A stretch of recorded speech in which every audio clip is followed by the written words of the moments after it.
नमस्कार युवा साथियों, आप देख पा रहे हो आपका अपना YouTube चैनल अभिषेक क्लासेज। और बताइए कैसे हो आप सब। आशा करता हूं आप सब ठीक होंगे और ठीक ही रहने चाहिए। दोस्तों, आज दोपहर को मैंने एक वीडियो अपलोड किया है इसी चैनल अभिषेक क्लासेज पर, और सेकंड चैनल अभिषेक क्लासेज GDS नाम से जो नया चैनल है उस पर। वह वीडियो बड़ा आपके लिए खुशखबरी दे रहा है, क्योंकि भारतीय डाक विभाग के अंदर जो ग्रामीण डाक सेवक GDS की भर्ती 2024 के अंदर आनी थी, वो जनवरी महीने में आनी थी, लेकिन वो नहीं आई। उसके पीछे कारण जो थे मैं बार बार बता चुका, लेकिन वो भूल जाइए, नहीं आई तो नहीं आई। लेकिन अब हाँ, लाखों युवा साथी बेसब्री से इंतजार कर रहे हैं कि कब GDS की भर्ती आएगी। तो आज एक नोटिस जारी हुआ है। उस नोटिस ने बड़ी ब्रेकिंग न्यूज, बड़ी अपडेट हम लोगों को दी है। मैं समझता हूं उस नोटिस ने बहुत कुछ बोला है। वो वीडियो एक बार देख लेना आप, ठीक है। तो नई भर्ती के बारे में वहां मैंने इन्फॉर्मेशन दिया है। आज मैं दूसरी विषय पर चर्चा करूंगा, क्योंकि इस चैनल पर बहुत सारे नए बच्चे आ रहे हैं, तो उनको एक बार बता दूं कि GDS की जो भर्ती है वो क्या है, इसका आखिर सिलेक्शन प्रोसेस किस प्रकार होता है, चयन प्रक्रिया किस प्रकार चलती है। तो जरा बोर्ड पर ध्यान देना, ठीक है दोस्तों। इंडिया पोस्ट ऑफिस ग्रामीण डाक सेवक GDS नई भर्ती 2024 का जो सिलेक्शन प्रोसेस है उसके विषय पर चर्चा कर रही है। उससे पहले आपको बता दूं कि 40,000 से अधिक पदों पर यह भर्ती आ रही है। 10वीं पास है, बिना परीक्षा डायरेक्ट यह भर्ती है। सिलेक्शन प्रोसेस पर और हम समझते हैं चयन प्रक्रिया। 10वीं की मार्क्स और प्रतिशत को देख करके ही आपका इसमें नंबर आ जाता है, और ये जो परसेंटेज आपकी होती है इंसान चेक नहीं करता। एक कंप्यूटर का सॉफ्टवेयर होता है जो आपकी यह परसेंटेज होती है उससे मेरिट लिस्ट निकाल देता है, यानी कि जिसकी अधिक परसेंटेज होगी उसका नाम ले लेगा, ठीक है। उस विषय पर हम चर्चा भी करेंगे। थोड़ा आप इधर ध्यान दीजिए। सिलेक्शन प्रोसेस की चर्चा हो रही है, तो सबसे पहले हमें फॉर्म डालना है। भर्ती आते ही फॉर्म डाल देना। फॉर्म डालने का जो समय है वह 20 से और 25 दिन तक हमें मिलता है। इन दिनों हम ऑनलाइन अपने मोबाइल से या फिर किसी भी कंप्यूटर साइबर कैफे के पास जाकर फॉर्म अप्लाई कर सकते हैं। फॉर्म अप्लाई की बात आई है तो मैं समझता हूं कि इसका फॉर्म फी भी बताना उचित है। फॉर्म फी जनरल की लगेगी 100 रुपए, बाकी कैंडिडेट्स की कोई भी फीस नहीं है। फ्री में फॉर्म अप्लाई कर देना, ठीक है।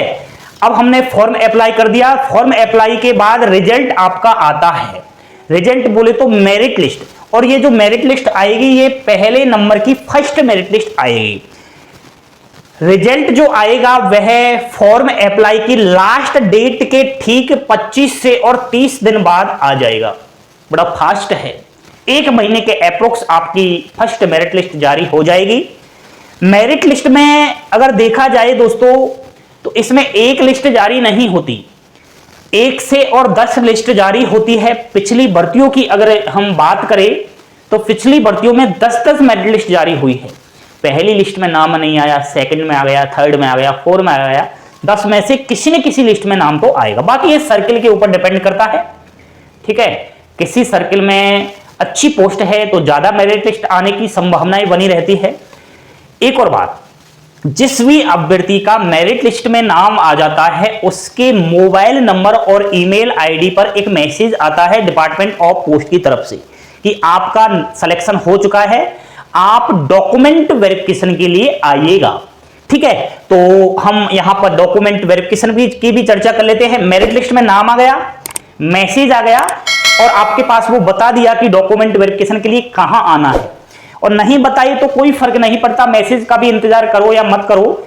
जो मेरिट लिस्ट आपकी आएगी उसी रजिस्ट्रेशन नंबर के आगे आपको कहां डॉक्यूमेंट वेरिफिकेशन के लिए जाना है वह एड्रेस भी दिया जाता है, तो वो देख करके आप जा सकते हो। इसमें फर्स्ट डॉक्यूमेंट वेरिफिकेशन यानी कि दस्तावेज सत्यापन होगा, और ये मेरिट लिस्ट जारी होने के ठीक उसी दिन से और 15 दिन तक आपका फर्स्ट DV चलता है। यानी कि आज मेरिट लिस्ट जारी हुई है और आज से 15 दिन तक आपका DV चलेगा, ठीक है। 15 दिन का टाइम मिलेगा। इन 15 दिनों तक चले गई तो ठीक है, बाकी अदर दिन आपको मौका नहीं मिलता। चलिए, फर्स्ट DV हो गया। इसमें सेकंड DV और होता है, यानी कि 2 बार डॉक्यूमेंट वेरिफिकेशन होता है। सेकंड डीबी की बात करूं तो पहले फर्स्ट डीबी सक्सेस हो जाने के ठीक 10 से और 15 दिन बाद आपका सेकंड डीबी का मैसेज आ जाएगा। 2 बार मैसेज आता है। पहला तो मेरिट लिस्ट में नंबर आ चुका है तो उसका आपका पास मैसेज आएगा, और सेकंड डॉक्यूमेंट वेरिफिकेशन करवाने का भी आपके पास मैसेज आएगा। पिछली भर्तियों का तो अभी भी डॉक्यूमेंट वेरिफिकेशन की प्रक्रियाएं कंप्लीट नहीं हुई 2023 वाली भर्ती की, तो वो अब डिपार्टमेंट ऑफ पोस्ट 31 मई से पहले वो प्रक्रियाएं कर रहा है। वही तो वो अपडेट है, वही तो वो खुशखबरी है। पिछली भर्तियों का सारा काम निपटा रहा है, नई भर्ती जल्द से जल्द आपके सामने है। चलिए, सेकंड डीबी भी हमने करवा लिया। सेकंड डीबी सक्सेस हो जाने के आपके पास मोबाइल नंबर पर मैसेज आ जाएगा, और सेकंड डीबी सक्सेस हो जाने के 20 से और 25 दिन बाद आपको ट्रेनिंग के लिए मैसेज आ जाएगा या फिर आपके पास लेटर आ जाएगा, और फिर ट्रेनिंग आपकी शुरू हो जाएगी। जीडीएस में 3 पद होते हैं। बीपीएम के पद पर चयन हुआ है तो 7 दिन ट्रेनिंग होगी। एबीपीएम डाक सेवक के पद पर चयन हुआ है तो 3 दिन ट्रेनिंग होगी, और ये ट्रेनिंग का जो टाइम है इसकी भी आपको सैलरी मिलेगी। ठीक है, हमने ट्रेनिंग भी कर लिया। अब हम ट्रेनिंग के ठीक 15 से 20 दिन बाद जॉइनिंग लेटर लेने भी जाएंगे। ठीक है, और फिर जॉइनिंग लेटर हमको मिल जाएगा, नौकरी की शुरुआत हो जाएगी। ये होता है जीडीएस का सिलेक्शन प्रोसेस। अब दोस्तों, मेरिट लिस्ट के विषय पर भी थोड़ी सी मैं चर्चा कर लेता हूं। ये जो मेरिट लिस्ट आती है ये सर्किल वाइज अलग अलग आती है। एक सर्किल के अंदर डिविजन्स भी होता है। सर्किल की बात आई तो आपको बता दूं, भारत देश के अंदर 23 सर्किल से जीडीएस की भर्ती आएगी। ठीक है, सर्किल बोले तो राज्य, जैसे राजस्थान, मध्य प्रदेश, यूपी, बिहार, दिल्ली, महाराष्ट्र, हरियाणा, तो ऐसे ऐसे करके 23। तो इन 23 सर्किलों के अंदर डिविजन्स भी है। भाई जैसे आप राजस्थान के हो तो राजस्थान में अलवर भी है, आपका करौली भी है, बीकानेर भी है, जयपुर भी है, अलग अलग आपका डिविजन्स भी होता है। उसी प्रकार बिहार में भी है, यूपी में भी है, अलग अलग डिविजन्स वाइज भी यह आपको देखना पड़ता है। पहले हमें सर्किल चॉइस कर लेना है, उसके बाद हमें डिविजन्स चॉइस करना है कि किस डिविजन्स के अंदर भर्ती सबसे अधिक है, और उस डिविजन्स में हमें पोस्ट प्रेफरेंस देना है। कैसे? जैसे बात करूं, किसी सर्किल को चॉइस कर लिया आपने, उत्तर प्रदेश की सर्किल को आपने कोई सा भी जो है डिविजन्स एक छांट लिया। इस डिविजन्स के अंदर टोटल 50 वैकेंसी है। अब 50 में से बीपीएम भी है, एबीपीएम भी है और डाक सेवक भी है। अब आपको पोस्ट प्रेफरेंस देना है कि सबसे पहले एबीपीएम दूं या फिर डाक सेवक दूं या बीपीएम दूं। बीओ छांटना पड़ता है, ब्रांच ऑफिस छांटना पड़ता है।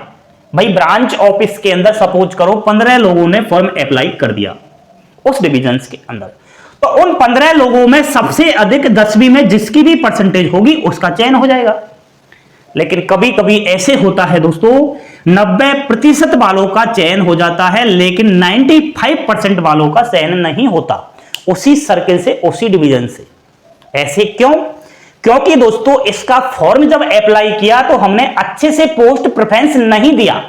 इस 90 वाले बच्चे ने सबसे पहले ईबीपीएम मांग लिया और 95 वाले बच्चे ने सबसे पहले बीपीएम मांग लिया। तो यहां बीपीएम की पद कम है, एबीपीएम की ज्यादा है, तो एबीपीएम का इसको पद में लगाया। ऐसे होता है। ऐसा भी होता है कि 80% वाले का चयन हो जाता है लेकिन 85% वाले का नहीं होता, सेम उसी डिवीजन से। तो ये थोड़ा दिमाग का आपको खेल खेलना है, क्योंकि इसमें लक चलता है दोस्तों। कोई एग्जाम्स नहीं, कोई फिजिकल नहीं, कोई इंटरव्यू नहीं। सबसे बेस्ट अगर मैं बात बताऊं जीडीएस के सिलेक्शन प्रोसेस की, तो फॉर्म फिलअप करना ही इसमें सबसे दिमाग का खेल है। क्योंकि मैंने आपको बताया ये शॉर्ट तरीका है। भर्ती आने दो फिर देखना अभिषेक क्लासेस का धमाका। अभिषेक क्लासेस की हर जगह कॉपी होने लग जाएगी, यूट्यूब पर जगह जगह पिछली भर्तियों का कंटेंट उठाकर देख लेना।